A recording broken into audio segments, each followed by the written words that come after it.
Hello students, this is Sagar Joshi once again, and today we're going to discuss the COVID-19 and economy, right? तो जो corona virus है उसका economy पे क्या effect है उसको हम आज डिस्कस करेंगे और उससे क्या क्वेश्चंस बन सकते हैं या एग्जाम पॉइंट ऑफ व्यू से उसमें हमें क्या पता होना चाहिए, कौन से कॉन्सेप्ट्स क्लियर होने चाहिए जिससे हम एग्जाम में कॉन्फिडेंस से फेस कर सके क्वेश्चंस को या जो भी एग्जाम में आता है। तो देखिए कोविड-19 आप सबको पता है ये कोरोना वायरस डिजीज है। कोरोना वायरस डिजीज का ही एक दूसरा नाम जो WHO ने ये नाम दिया कोविड-19 फैब्रुअरी के अंदर, और कोरोना का CO है, वायरस का VI है और डिजीज का D है। तो कोविड एंड 19 क्योंकि 2019 में ये वायरस सबसे पहले आउटब्रेक हुआ था। वुहान जो कैपिटल है हुबई, चाइना के अंदर एक प्रोविंस है, जैसे हमारे यहाँ डिफरेंट स्टेट्स हैं, तो वहां एक प्रोविंस है हुबई जिसके अंदर वुहान जो सिटी है, कैपिटल है उस प्रोविंस का। सबसे पहले ये दिसंबर के अंदर वहां पे इसका आउटब्रेक हुआ कोरोना वायरस का, और उसके बाद WHO ने इसका नाम रखा। ये एक वायरस है, कोरोना वायरस डिजीज तो डिजीज का नाम है कोविड-19, और जो वायरस है उसका नाम है सार्स। जो सार्स वायरस आप पहले भी सुन चुके होंगे, उसी फैमिली का ये वायरस है, नया वायरस है, नोवेल वायरस, इसीलिए नोवेल कोरोना वायरस भी कहते हैं इसको। तो SARS CoV-2, SARS stands for severe acute respiratory syndrome, SARS, SARS CoV-2 ये वायरस है और डिजीज है कोरोना वायरस डिजीज कोविड-19। जैसे HIV एक वायरस है और एड्स उससे बीमारी होती है, वैसा ही है। हालांकि आज हम लोग कोविड-19 या कोरोना वायरस नहीं डिस्कस कर रहे हैं या इसके क्या हेल्थ एस्पेक्ट्स हैं या क्या इससे डैमेज हुआ है, वो हम लोग इकोनॉमी पॉइंट ऑफ व्यू से, फाइनेंशियल पॉइंट ऑफ व्यू से डिस्कस करेंगे।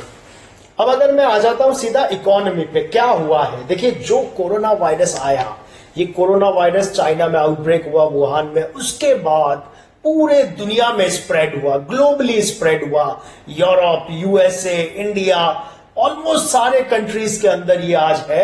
और इसका जो सोल्यूशन बताया WHO ने, एक्सपर्ट्स ने, साइंटिस्ट ने, डॉक्टर्स ने, that is only solution available of this to not to be affected by this disease is social distancing. अब सोशल डिस्टेंसिंग के लिए लॉकडाउन जरूरी है, तो पूरे दुनिया में लॉकडाउन चल रहे हैं। प्लेन्स नहीं चल रहे, ट्रेन्स नहीं चल रहे, बसेस नहीं चल रहे, लॉकडाउन है। US से लेकर, यूरोप से लेकर, इंडिया से लेकर सभी जगह आप सब लोग ये फेस कर रहे हैं। ये लॉकडाउन से सोशल डिस्टेंसिंग रहेगा, लोग कम कनेक्ट होंगे, कांटेक्ट में आएंगे और कम इससे अफेक्ट होंगे, तो अच्छा है, इससे लोग बीमार नहीं होंगे। लेकिन इसका एक बहुत बड़ा डेंजरस जो इसका एक साइड इफेक्ट है वो है फाइनेंशियल डैमेज जो हो रहा है इस समय, और उससे रिलेटेड बहुत सारे न्यूज़पेपर्स में न्यूज़ेस, आप you must be reading newspapers every day. Her newspaper के अंदर आप देखते हैं हर दिन कोई ना कोई बड़ा न्यूज आता है।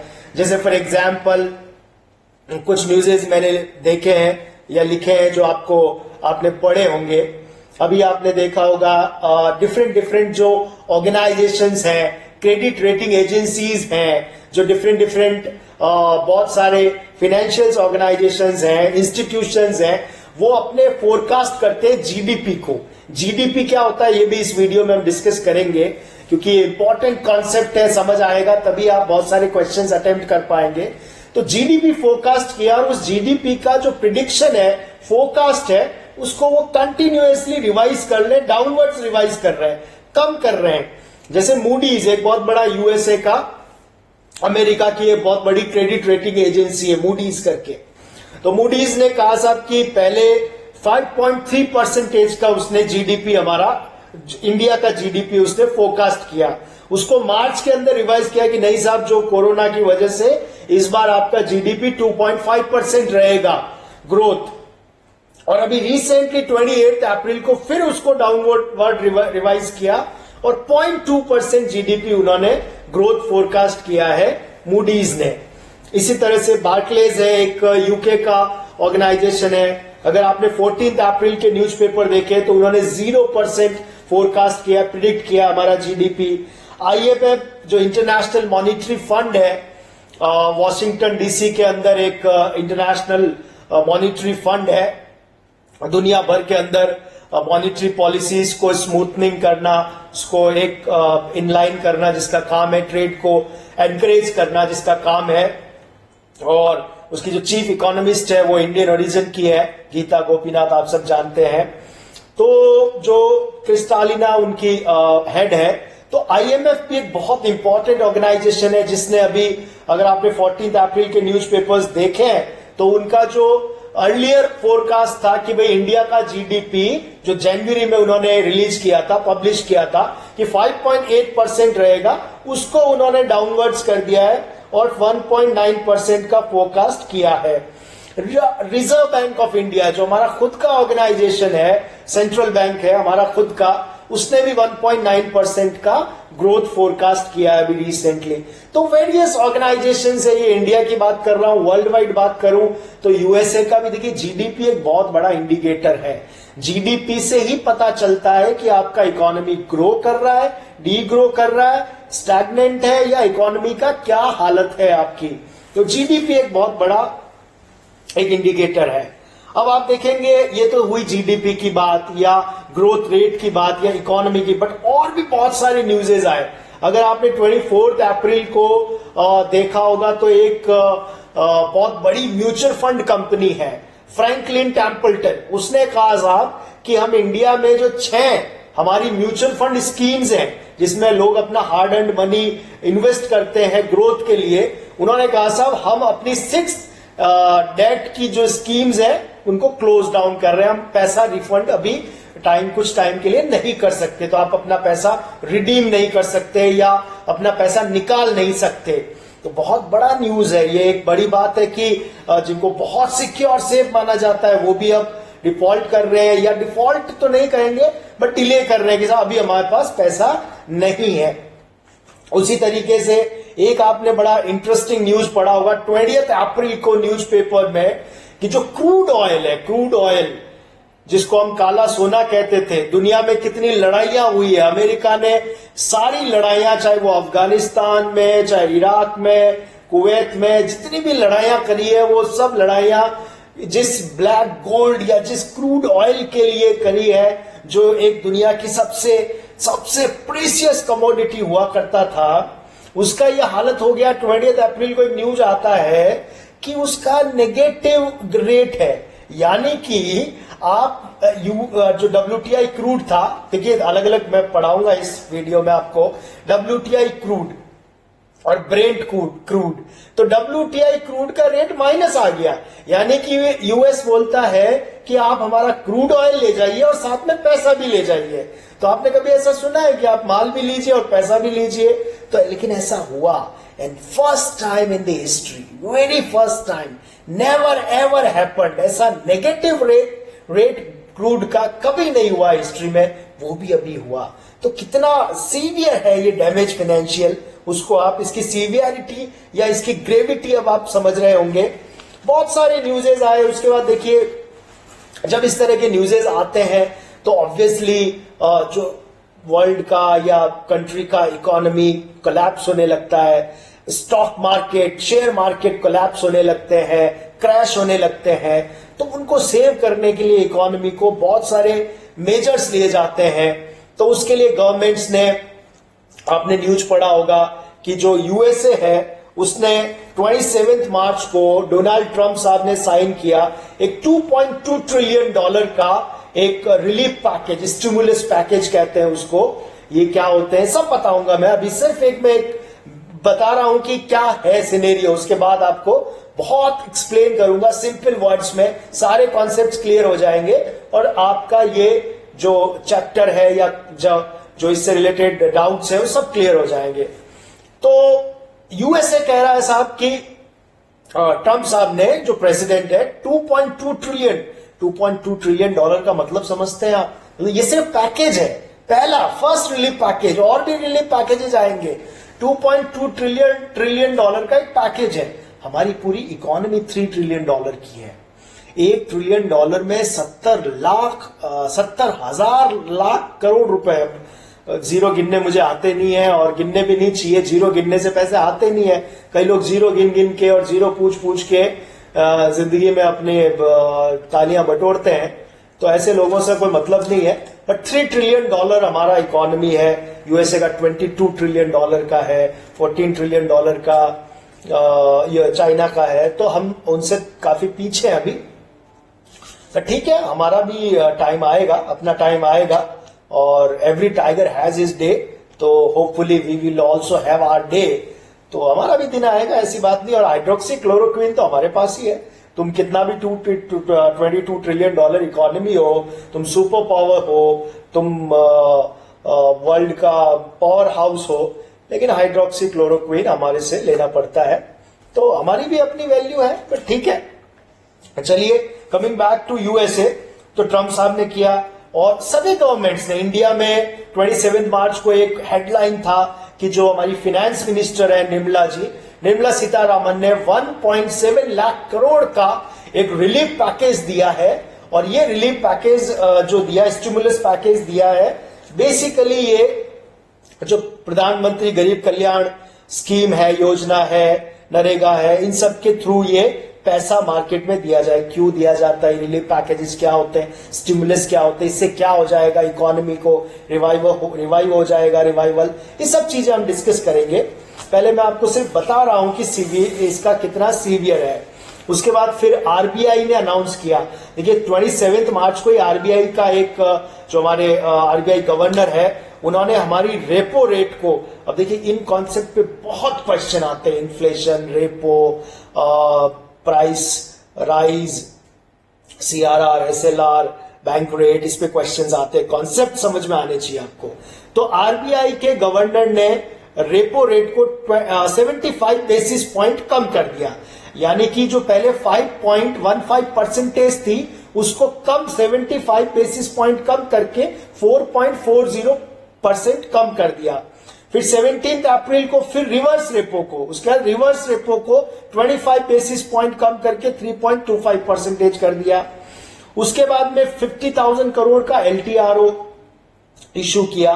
तो लगातार गवर्नमेंट्स, आरबीआई, सेंट्रल बैंक, जैसे हमारा सेंट्रल बैंक आरबीआई है, यूएस का सेंट्रल बैंक फेडरल बैंक है, हर कंट्री का अपना सेंट्रल बैंक होता है, वो सब बहुत सारे पैकेजेस दे रहे हैं, स्टिमुलस दे रहे हैं कि भाई किसी भी तरह से इकोनॉमी को रिवाइव किया जाए, सेव किया जाए इकोनॉमी, क्योंकि बहुत सी हेल्थ के बाद दूसरी चीज इकोनॉमी है। अगर इकोनॉमी स्ट्रांग नहीं है तो आप कोई भी कंट्री कुछ भी ग्रो नहीं कर सकता है।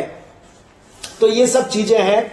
अब देखिए बेटा, इस वीडियो में क्या डिस्कस करेंगे हम करंट जी के पॉइंट ऑफ व्यू से। देखिए, वैसे तो आप किसी भी कॉम्पिटिटिव एंट्रेंस एग्जाम की प्रिपरेशन कर रहे हैं, यूपीएससी, आईएएस से लेकर आरएएस से लेकर आप किसी भी कॉम्पिटिटिव एंट्रेंस एग्जाम में अगर दे रहे हैं, तो कोविड-19 इकोनॉमिक जो इकोनॉमी पे जो इफेक्ट है, उस पे ये वीडियो बहुत यूजफुल है।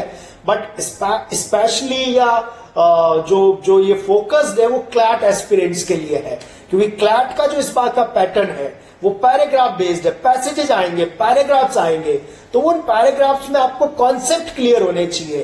क्योंकि देखिए, मैं एक्सपेक्ट कर रहा हूं, I am very positive and hopeful कि इस बार एक पैराग्राफ या पैसेज, चाहे लीगल में, चाहे सीआर में, और मोर इंपॉर्टेंटली जीके में इकोनॉमी पे आएगा। वो स्टॉक मार्केट क्रैश पे आ सकता है, वो आ सकता है इकोनॉमिक जो ये इकोनॉमी डाउनफॉल है उस पे आ सकता है, और प्रीवियस जो रिसेशंस या डिप्रेशंस आए हैं या स्लो डाउन आए उन पे आ सकता है। ये भी समझाऊंगा क्या होते हैं।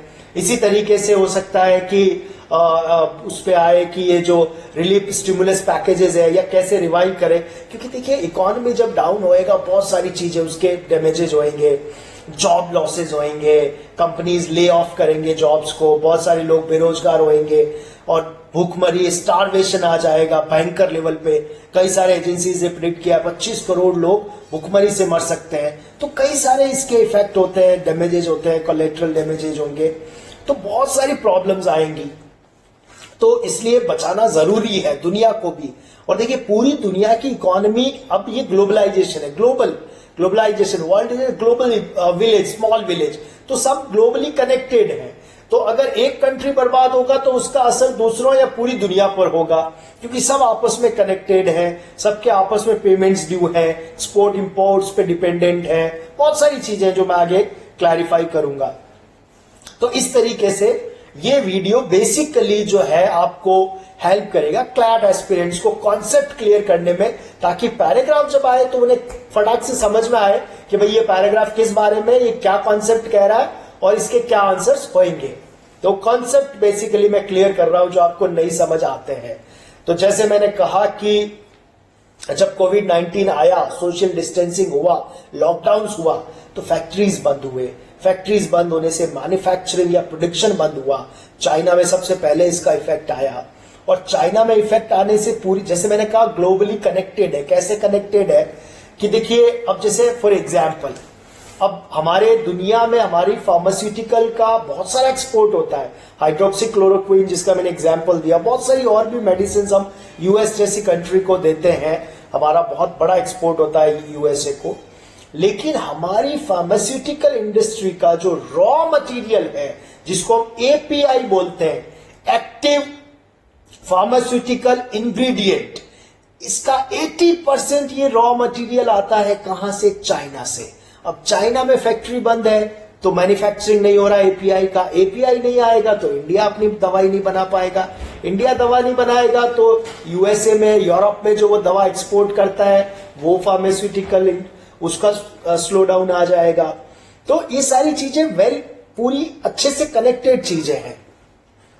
तो हम अपनी बहुत सारी चीजों को इंपोर्ट करते हैं, एक्सपोर्ट भी करते हैं, लेकिन प्रपोर्शन हमारा इंपोर्ट का ज्यादा है। इसीलिए जो वर्ल्ड की ऐसी इकोनॉमीज जो ज्यादा एक्सपोर्ट करती है वो स्ट्रॉन्ग इकोनॉमीज होती हैं। हम भी बहुत सारी चीजें एक्सपोर्ट करते हैं, ज्वेलरी करते हैं हम लोग, डायमंड्स करते हैं हम लोग, जिसमें हम बहुत बड़ी लेवल पे करते हैं, चाय, कॉफी, बहुत सारी चीजें हम एक्सपोर्ट करते हैं, लेकिन फिर भी इंपोर्ट ज्यादा करते हैं, उस पर भी हम आएंगे। तो चलिए, अब सबसे पहले तो क्या हो रहा है और कैसे उसको सेव किया जा रहा है, कैसे सेव होगा या नहीं होगा, और फ्यूचर क्या होएगा, ये सब चीजें हम डिस्कस करना शुरू करते हैं। तो सबसे पहला पॉइंट मैंने आपको बताया था जीडीपी। जीडीपी क्या होता है आप सब जानते हैं, ग्रॉस डोमेस्टिक प्रोडक्ट। अब जीडीपी क्या है? जीडीपी एक इंडिकेटर, जीडीपी आप समझते हैं कि एक टाइम फ्रेम में, एक विद इन बाउंड्री, जितना भी गुड्स मैन्युफैक्चर होता है, जितनी भी सर्विसेज की जो वैल्यू है उस गुड्स की, मैन्युफैक्चर्ड गुड्स की या सर्विसेज की, उस सब जितना भी आपने किया उसका वैल्यू है वो जीडीपी है। और जितना आपने पिछली बार से ज्यादा किया है वो आपका ग्रोथ है, क्वार्टर ऑन क्वार्टर ग्रोथ होता है, ईयर ऑन ईयर ग्रोथ होता है, बेस ईयर से भी उसको, अभी हमारे इंडिया में बेस ईयर 2011-12 को माना गया है, उसको चेंज करने की बात चल रही है, लेकिन फिलहाल यही है। तो कुल मिला के ये ग्रोथ होती है। तो जीडीपी अगर ग्रो कर रहा है तो वो अच्छा माना जाता है, और जीडीपी अगर डी ग्रोथ, तो अभी आपने कई सारे वर्ड्स सुने होंगे डिफरेंट ऑर्गेनाइजेशन से, international organisations, institutions, rating agency से, गवर्नमेंट से, आरबीआई से, आईएमएफ से, वर्ल्ड बैंक से, सबसे आपने सुने होंगे slow down, recession and depression. तो स्लो डाउन क्या होता है कि जब जीडीपी कम हो जाए, फॉर एग्जाम्पल मान लीजिए लास्ट टाइम हमारा जीडीपी 5% था, इस बार 3% है, तो वो स्लो डाउन है। अब अगर 2 क्वार्टर में नेगेटिव ग्रोथ हो, मतलब ग्रोथ ही नहीं हो, डी ग्रोथ हो, उसको रेसेशन बोलते हैं। पहले ये रेसेशन आ रखा है 2008 के अंदर, उसको हम सब ने एक्सपीरियंस किया है, या आप लोगों ने नहीं भी किया होगा तो मैंने तो एक्सपीरियंस किया ही है उसको। तो उस समय एक रेसेशन आया था। अब उससे भी ज्यादा, जब 3 साल तक अगर नेगेटिव ग्रोथ होती रहे कंटिन्यूअसली फॉर 3 years, तो उसको बोलते हैं 10% से ज्यादा डी ग्रोथ हो तो उसको डिप्रेशन बोलते हैं, द ग्रेट डिप्रेशन, जो इस बार एंटिसिपेटेड है या एक्सपेक्टेड है। होगा कि नहीं होगा वो टाइम बताएगा, और मेरे हिसाब से तो नहीं होगा, बट जैसा कई इकोनॉमिस्ट बोल रहे हैं, कई सारे ऑर्गेनाइजेशन बोल रहे हैं।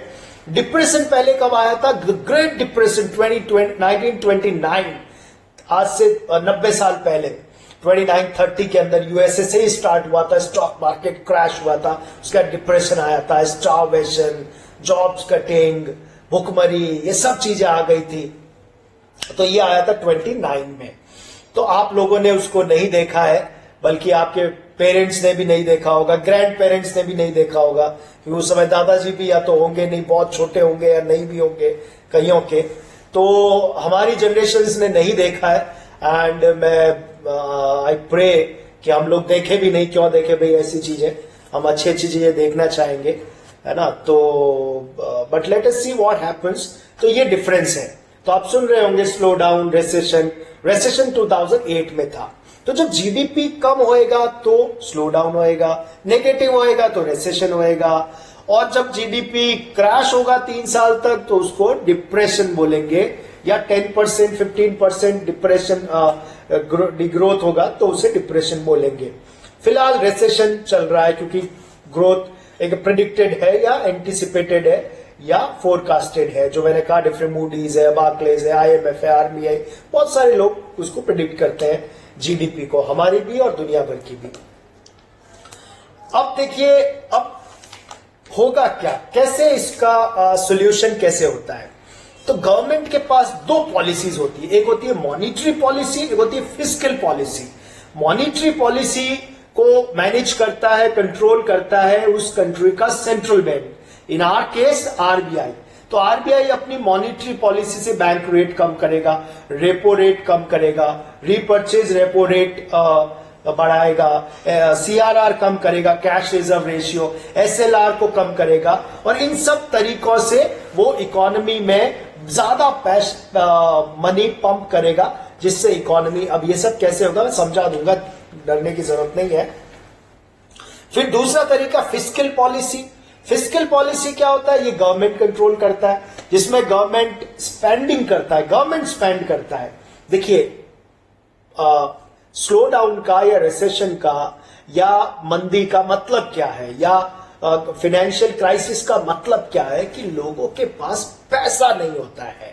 किसी के भी पास पैसा नहीं है, बैंक्स के पास पैसा नहीं है, बैंक के पास पैसा नहीं है, तो वो इंडस्ट्रियलिस्ट को या मैन्युफैक्चरर को लोन नहीं देगा। लोन नहीं देगा तो इंडस्ट्रियलिस्ट अपनी फैक्ट्री नहीं लगाएगा, फैक्ट्री नहीं लगाएगा तो प्रोडक्शन नहीं करेगा, प्रोडक्शन नहीं करेगा तो रॉ मटेरियल नहीं खरीदेगा, रॉ मटेरियल नहीं खरीदेगा, लेबर को हायर नहीं करेगा। जब लेबर को बहुत सारे एम्प्लॉयमेंट जनरेट होंगे, जब फैक्ट्री लगेगी उसमें मैनेजर भी होगा, प्रोडक्शन मैनेजर भी होगा, मार्केटिंग मैनेजर भी होगा, पूरी टीम होगी, फिर लेबर को पैसा मिलेगा, और पूरी इकोनॉमी में लोगों को जब पैसा मिलेगा तो मार्केट में कंजप्शन करेंगे, कंज्यूमर स्पेंडिंग होगा। जब कंजप्शन ज्यादा होगा, लोग बहुत ज्यादा चीजें खरीदेंगे मार्केट में, तो हर इंडस्ट्री का प्रोडक्शन ज्यादा डिमांड बढ़ेगी, और डिमांड बढ़ेगी, सप्लाई बढ़ेगी, प्रोडक्शन बढ़ेगा, ओवरऑल इकोनॉमी में ग्रोथ होगा, और ओवरऑल हमारा जीडीपी बढ़ेगा। तो पैसा होना चाहिए। अब इकोनॉमी में स्लो डाउन का मतलब है कि पैसा किसी के भी पास नहीं है, ना मैन्युफैक्चरर के पास है, ना बैंक के पास है, ना इकोनॉमी में है, और ये कैश क्रंच या लिक्विडिटी क्रंच है। तो उसको मीट आउट करने के लिए, जैसे मैंने बताया, मॉनिटरी पॉलिसी, आरबीआई क्या करेगा, वो अपना बैंक रेट आप सब समझते हैं, जिस इंटरेस्ट रेट पर आरबीआई बैंक्स को लोन देता है, अगर बैंक रेट ज्यादा होगा तो लोन कम लेगा बैंक, कॉमर्शियल बैंक्स, जितने भी बैंक्स हैं आरबीआई से related, SBI, axis bank, ICICI, HDFC, तमाम बैंक्स, तो ये कम लोन लेंगे। बैंक रेट कम हो जाएगा तो ये ज्यादा लोन लेंगे, क्योंकि कम इंटरेस्ट रेट पे सस्ते में लोन मिल रहा है, और पब्लिक भी ज्यादा लोन लेगी, होम लोन लेगी कि यार सस्ता लोन है, कम पैसा है घर खरीद लो, कम पैसा है कार खरीद लो, तो लोग ज्यादा कंज्यूम करेंगे, कंजप्शन होगा, ज्यादा कारों की मैन्युफैक्चरिंग करनी पड़ेगी, डिमांड बढ़ जाएगी, इकोनॉमी में एकदम से जान आ जाएगी, ज्यादा घर बिकने लग जाएंगे। तो सरकार क्या करती है, बैंक रेट कम करती है। रेपो क्या होता है कि जिस रेट पे आरबीआई कॉमर्शियल बैंक्स को पैसा देती है। अब इंटरेस्ट रेट और रेपो रेट आप कहेंगे साहब एक ही बात है, बिल्कुल एक ही बात है, वो शॉर्ट टर्म और लॉन्ग टर्म का चक्कर है, उसको भूल जाओ, कुल मिला के रेपो भी वही है। तो रेपो कम होगा तो गवर्नमेंट भी जो है, बैंक ज्यादा पैसा उठाएगी, लोग भी ज्यादा पैसा उठाएंगे, इकोनॉमी में ज्यादा पैसा आएगा। सीआरआर बैंक को अपना टोटल डिपॉजिट का एक पर्टिकुलर शेयर रखना पड़ता है बैंक आरबीआई के पास में। उसको कम कर दिया तो बैंक के पास ज्यादा पैसा बचा और बैंक वो पैसा बांटेगा इंडस्ट्रियलिस्ट को, फैक्ट्री वाले को, दुकानदार को। वो एक दुकान से 2 दुकान लगाएगा, 10 आदमी रखेगा, ज्यादा माल बिकेगा, लोगों के पास पैसा आएगा, लोग ज्यादा माल खरीदेंगे और इकोनॉमी के अंदर वापस से रिवाइवल आएगा, ग्रोथ आएगा, डिमांड आएगा और इकोनॉमी में जॉब्स क्रिएट होंगे। ये सब चीजें होती है। तो इसीलिए आरबीआई बार बार, कभी आरबीआई 75 बेसिस पॉइंट कम कर रहा है रिवर्स रेपो रेट को, कभी रिवर्स रेपो रेट को कम कर रहा है, कभी और पैसा प्रोवाइड कर रहा है। अभी म्यूचुअल फंड के लिए भी पैकेज दिया है एलटीआरओ जो। तो अलग अलग स्कीम्स के लिए आरबीआई पैसा दे रहा है मॉनिटरी पॉलिसी से। तो देखिए, आपको ये पता होना चाहिए कि जो ये इंटरेस्ट रेट क्या होता है, बैंक रेट क्या होता है, रेपो रेट क्या होता है, रिवर्स रेपो क्या होता है, सीआरआर क्या होता है, एसएलआर क्या होता है। ये कॉन्सेप्ट्स क्लियर होने चाहिए, समझ लीजिए अच्छी तरीके से। और इन सब का कुल मिला के जो जिसको कहते हैं बॉटम लाइन है, जो सार है वो ये है कि जब ये कम होंगे मोस्ट ऑफ देम, तो इकोनॉमी में ज्यादा, बैंकों के पास इकोनॉमी में ज्यादा पैसा आएगा और ज्यादा लोग खरीदारी करेंगे, ज्यादा माल की खपत बढ़ेगी और इकोनॉमी चलने लगेगी। अब दूसरा क्या तरीका है गवर्नमेंट के पास में कि गवर्नमेंट फिस्कल पॉलिसी, जिसमें गवर्नमेंट क्या करती है कि वेलफेयर स्कीम में पैसा लगाती है या गवर्नमेंट स्पेंडिंग करती है। जैसे गवर्नमेंट इंफ्रास्ट्रक्चर के लिए पैकेज अनाउंस करेगी, तो रोड्स बनाएगी, हॉस्पिटल्स बनाएगी, एयरपोर्ट्स बनाएगी, तो बहुत सारे लोगों को कॉन्ट्रैक्ट मिलेंगे, जॉब्स मिलेंगे, लेबर को काम मिलेगा और इस तरह से इकोनॉमी में पैसा आएगा। इसी तरह जैसे अभी निर्मला जी ने एक 1.7 लाख करोड़, 1,70,000 करोड़ का एक पैकेज दिया है पीएम गरीब किसान कल्याण स्कीम और नरेगा के लिए कि भाई ये पैसा देंगे। तो इसके थ्रू जो लेबर है, जो लोअर क्लास लोग हैं, जिनके पास पैसा कम है या नहीं है, उनको पैसा मिलेगा, तो उनके थ्रू कंजप्शन बढ़ेगा और डिमांड बढ़ेगी और ज्यादा से ज्यादा गुड्स का ट्रांजैक्शन होएगा या ज्यादा चीजें लोग खरीद पाएंगे। तो ये सब तरीकों से गवर्नमेंट एफर्ट करती है कि किसी भी तरह से इकोनॉमी में पैसा आए और इकोनॉमी में। अब आप सोचेंगे कि साहब अगर ये सब इतना प्रॉब्लम है, साहब इतना क्राइसिस है, कैश क्रंच है, लिक्विडिटी है, तो गवर्नमेंट को सिंपली एक काम करना चाहिए। गवर्नमेंट को 2,000 के गुलाबी नोटों की प्रिंटिंग शुरू कर देनी चाहिए, सप्ताह भर प्रिंटिंग चले और उसके बाद एक एक सूटकेस हर घर में डिस्ट्रीब्यूट हो जाए और सबके पास पैसे ही पैसे हो जाए, सब करोड़पति हो जाए। क्या दिक्कत है? देखिए, ऐसा नहीं कर सकते। क्यों? क्योंकि जैसे मैंने कहा ना कि गवर्नमेंट क्या करती है, बैंक रेट को कम करती है, रेपो रेट कम करेगी, रिवर्स रेपो रेट को कम करेगी, सीआरआर कम करेगी, जिससे कि ज्यादा से ज्यादा पैसा सिस्टम में आए और आरबीआई के पास कम पैसा बचे। अब देखिए क्या होगा कि इसको अगर इसको किया जाए बहुत ज्यादा, तो इवेंचुअली अगर ज्यादा पैसा आ गया तो उससे क्या होगा, इन्फ्लेशन हो जाएगा। अब ये भी बहुत इंपॉर्टेंट कॉन्सेप्ट है। इस कॉन्सेप्ट पे अगर आपने प्रीवियस ईयर्स पेपर्स किए हैं तो and number of time questions आए हैं। इन्फ्लेशन क्या होता है? जब मार्केट में इजी मनी अवेलेबल होता है, ज्यादा पैसा अवेलेबल होता है बैंकिंग में, बैंकिंग सिस्टम में, पब्लिक के पास में, तो प्राइस राइज हो जाता है। जब ज्यादा पैसा, वैल्यू ऑफ मनी कम हो जाएगा, पावर ऑफ मनी कम हो जाएगा। जैसे आपने देखा होगा कि आपके परदादा जी के जमाने में 10 रुपए में पूरा घर चल जाता था, फिर दादाजी के जमाने में 100 रुपीज में चल जाता था, आज 10,000 या 50,000 में भी दिक्कत आ रही है। तो क्योंकि धीरे धीरे वैल्यू ऑफ मनी कम हो रहा है, इन्फ्लेशन हो रहा है, तो प्राइस राइज हो रहा है। पहले सोना मिलता था 100 रुपए का, आज मिल रहा है 50,000 रुपए का 10 ग्राम्स का, तो धीरे धीरे प्राइस राइज होता है।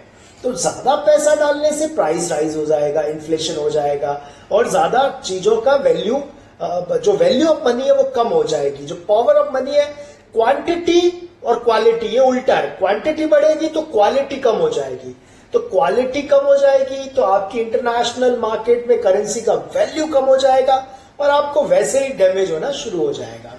तो ये ऐसा नहीं किया जा सकता है, तो ये बड़ा ट्रिकी है। अब एक न्यूज मैंने बताया आपको आया कि साहब इतनी डिमांड कम हो गई है, जैसे मैंने फोरकास्ट हो रहे हैं या इस तरह के नेगेटिव न्यूज़ेस आ रहे हैं। एक बड़ा नेगेटिव न्यूज आया कि WTI क्रूड का रेट माइनस में हो गया, -$38 पर बैरल। बैरल मतलब एक बैरल में तकरीबन 160 लीटर ऑयल होता है। तो क्रूड ऑयल जो ब्लैक गोल्ड है, जिसके लिए इतनी लड़ाई हुई, यूएसए ने इराक में, कुवैत में, जगह जगह वॉर किए, और वो उसका ये स्थिति है उसी यूएसए में।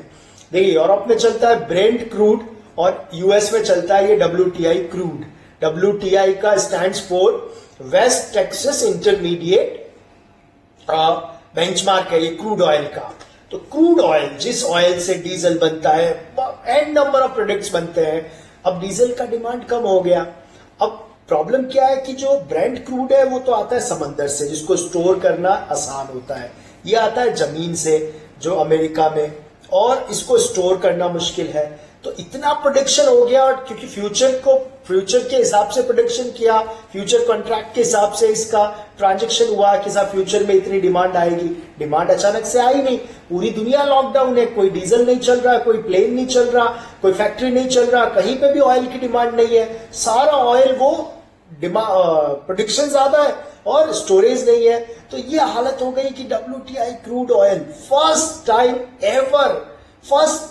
Ever in the history, never ever happened this, पहली बार ऐसा इतिहास में हुआ कि नेगेटिव रेट हो गया कि आप तेल ले जाइए, क्रूड ऑयल, और पैसा भी ले जाइए। तो ऐसा भी हुआ है। तो ये सारा सिनेरियो, अब देखिए जैसे मैंने कहा ये क्लैट फोकस्ड है, वैसे सभी के लिए यूजफुल है। क्लैट में कैसे, देखिए क्लैट में आपके पैराग्राफ्स आएंगे, पैराग्राफ्स इसी तरह के आएंगे। उन पैराग्राफ्स में कुछ टर्म्स होंगे, inflation, repo, CRR, bank rate, fiscal policy, monetary policy, globalisation, economy slow down, GDP, ये सारे टर्म्स होंगे। तो ये कॉन्सेप्ट क्लियर होने बहुत जरूरी है। तो एक मैंने आपको बताया जीडीपी पे क्वेश्चंस एक्सपेक्टेड है, एक पैराग्राफ या पैसेज जीडीपी पे। जीडीपी क्या होता है, जो value of goods and services की जो वैल्यू है एक ज्योग्राफिकल बाउंड्री में, एक कंट्री में, उसको जीडीपी बोलते हैं। और वो जीडीपी जब कम होता है तो स्लो डाउन होता है, ये कॉन्सेप्ट भी इंपॉर्टेंट है। 2 क्वार्टर नेगेटिव होगा तो रेसेशन हो जाएगा, और ज्यादा 3 साल तक नेगेटिव हुआ तो फिर डिप्रेशन हो जाएगा, जो गॉड फॉरबिड नहीं होना चाहिए, let's hope for the best, and ऐसा नहीं होगा होपफुली। तो उसको डिप्रेशन जैसा आ रखा है 29 में यूएसए के अंदर। तो जीडीपी का कॉन्सेप्ट क्या है, तो जीडीपी को बढ़ाने का क्या तरीका। अच्छा, जीडीपी फोरकास्ट कौन करता है, सभी organisations, institutions, credit rating agencies, private companies, ये सब फोरकास्ट करते हैं कि जीडीपी से ही तो इकोनॉमी का पता चलता है कि इकोनॉमी ग्रो कर रहा है या डाउनफॉल हो रहा है। तो उसके बाद में आपको पता होना चाहिए कि अब जीडीपी बढ़ाने के लिए क्या चाहिए, लिक्विडिटी पैसा सिस्टम में, वो कैसे गवर्नमेंट ला सकता है, वो गवर्नमेंट ला सकता है monetary policy, fiscal policy. Monetary जिसको कंट्रोल करते हैं सेंट्रल बैंक, हमारे देश में आरबीआई, वो क्या करेंगे, बैंक रेट कम करेंगे, जिस रेट पे आरबीआई से बाकी बैंकें लोन लेती है, जिस रेट पे। रिवर्स रेपो रेट भी वही है कि जिस रेट पर आरबीआई से कॉमर्शियल बैंक्स पैसा बोरो करती है। तो कॉस्ट ऑफ बोरोइंग्स कम करना ताकि ज्यादा बोरोइंग्स हो, आरबीआई से बैंक को ज्यादा पैसा मिले, बैंक से कंज्यूमर को ज्यादा पैसा मिले, कम इंटरेस्ट पे मिले, ताकि वो लोन ले, कार ले, घर ले, और इंडस्ट्रियल लोन्स ले, फैक्ट्रीज लगे, जॉब्स क्रिएट हो। उसके बाद रिवर्स रेपो में क्या होता है कि इसमें बैंक्स, अगर बैंक के पास सरप्लस पड़ा है तो बैंक अपना पैसा डाल देता है कि आप हमें इंटरेस्ट दीजिए आरबीआई के पास। तो रिवर्स रेपो को भी कम कर देना ताकि लोग पैसा बैंक वाले आरबीआई को नहीं दें, पब्लिक को दें, क्योंकि आरबीआई से इंटरेस्ट नहीं मिल रहा है। इसी तरीके से CRR, कैश रिजर्व रेशियो, क्या होता है कैश रिजर्व रेशियो, कि साहब ये जितना भी डिपॉजिट आया उसका एक सर्टेन परसेंटेज आरबीआई में डिपॉजिट रहेगा, लेकिन वो कम कर देना, तो कम पैसा वहां जाएगा तो सिस्टम में पैसा आएगा। कुल मिला के कॉन्सेप्ट वही है कि सिस्टम में, इकोनॉमी में ज्यादा मनी फ्लो करना, लिक्विडिटी पंप करना, मनी पंप करना, ताकि इकोनॉमी चलती रहे। तो ये सारे कॉन्सेप्ट इंपॉर्टेंट। अब देखिए, अब जब न्यूज़ेस आप पढ़ेंगे कि जीडीपी फोरकास्ट क्या है, क्यों क्रूड ऑयल नेगेटिव जा रहे हैं, डिमांड कम हो रहा है ना, क्योंकि डिमांड ही नहीं है। कहाँ इंडस्ट्री चल रही है, फैक्ट्री चल रही है, प्लेन चल रहे हैं, ट्रेन चल रही है, बसेस चल रही है, कारें पड़ी है 2-2 महीने से घर में।